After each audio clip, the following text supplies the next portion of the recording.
I started drinking when I was about 19, I guess. I might have stole a beer on my dad when I was 17, but I didn't drink at all. When I was 19, I was playing ball in Nova Scotia for the English Bulldogs, and I was the youngest guy in the team. The drinking age was 21, so a policeman down there got me a fake ID with my picture on it made so I could go in the new tavern. And only weighed about 145 pounds, but I could down those drafts quicker than anybody, so most of my beer was free. And that was when I first started. I guess I was what you call a social drinker at first, till I had that first drink, I guess. And then for the longest time, that would be only a few drafts after a ball game. It was like that for quite a few years, but it eventually got worse. The weekends started getting longer. I used to drink on weekends at parties. It was the thing to do. Sometimes later on, it would sneak to a Sunday night, so Mondays were tough. And it just eventually got bad over the years that at the end of it, I was drinking every day in any way I could, and all that mattered was drink. Even though other things mattered, I had no control over what I could do. I wasn't working. This is how stupid it was. I would think, how can I get a job that I could drink at all day? That's how bad it was. And it was so bad at the end that I didn't know if I wanted to live or if I wanted to die. I was, sick and tired of being sick and tired. And I'd gone to the 12-step program, but I only went there to get my wife off my back, or to please people, or just to say I'd gone. And I didn't listen to what was going on. I went late and left early. But I did get some sobriety out of it. Each time I go back out and just say, oh, I'm going to drink different this time and have a beer. And sometimes that would work for a day or two, and maybe even a week or two. But the downward spiral just became quicker and quicker each time. I went to a treatment center. And boy, they gave me all the right tools about my personality and everything like that. One thing that they told me that I didn't do, they said I should go to a 12-step meeting on a regular basis, and I didn't. But I did stay sober for 6 months based on what they had taught me there. When I did start drinking, I was downhill like a ball rolling downhill, snowball. It was just so quick. I'd end up in hospital where they'd dry me out. And a couple of times they told me my liver was going to go, and then out of fear I stayed sober for a little while. But I probably at that point in time could admit I was an alcoholic. But there's no way I wanted to accept that fact. And I'd go to the 12-step program and to try to stop drinking. But I finally realized that I was only trying to stop drinking until I got feeling better. And then I ended up back out there again. Finally, at the end, when on the last day that I drank, I ended up in the hospital in Red Deer. I had no feeling on my left side. It's funny, I started out with drinking a few drafts after a ball game.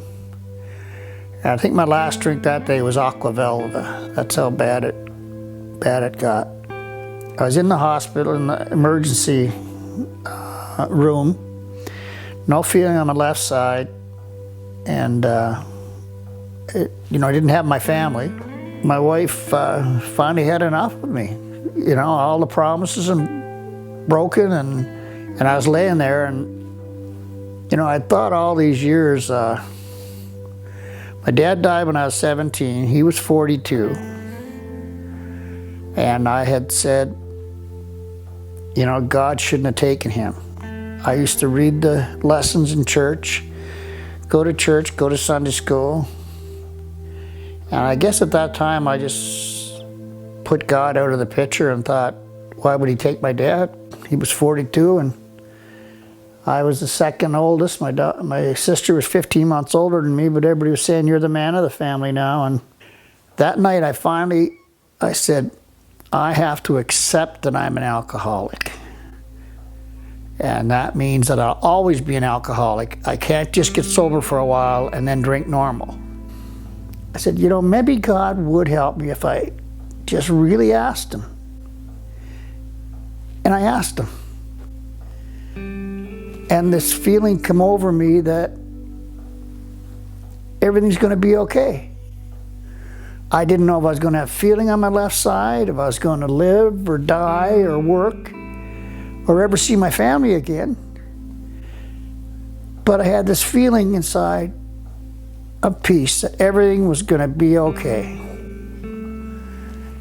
And that's when I made a decision to turn things over to God. I get out of the hospital a few days later when they did all the tests. Obviously I got the feeling back.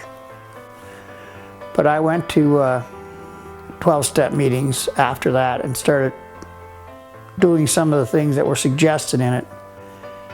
And the big one was that, you know, I continued to turn my things over to God. Like I used to get up in the morning and say, you know, I feel so terrible. I say, good God, it's morning. And now I get up and I say, good morning, God. I'll be 28 years sober here in less than a month.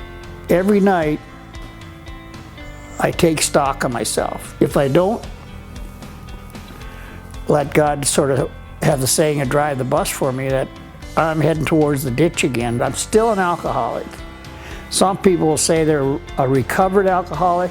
I still say I'm a recovering alcoholic because I'm only one drink away from a drunk. One drink's too many and 1,000 not enough, and that is so true. I'm sober today by the grace of God and by the 12-step program that I still attend. And I go to those meetings because I want to give back what was given to me. God has done for me what I couldn't do for myself. And He's taught me how to live life on life's terms. You know, I'm a child of God and Jesus is in my heart. I trust in Him. I have no fears of dying or anything like that. And I know I'll be an alcoholic until they put me in the ground. And I'm just thankful some people don't get their wife back to their families. Some people don't lose their families before they hit their bottom. But I did have to take the garbage truck all the way to the dump. Of course, I had the support of Karen, my wife, and the kids too, so that's been great too. And I love you all. I would say that there is a way. If I can recover, I'm living proof that anybody can recover from alcoholism. As bad as I was, my last drink being Aqua Velva. You know, there is hope, and you can have a life that you wouldn't believe you could attain. And I have it, as I say, through the grace of God in the 12-step program. It's one saying that's yesterday's history, tomorrow's a mystery, and today is a present, as in a present to me for life, that I'm sober today. And I love you.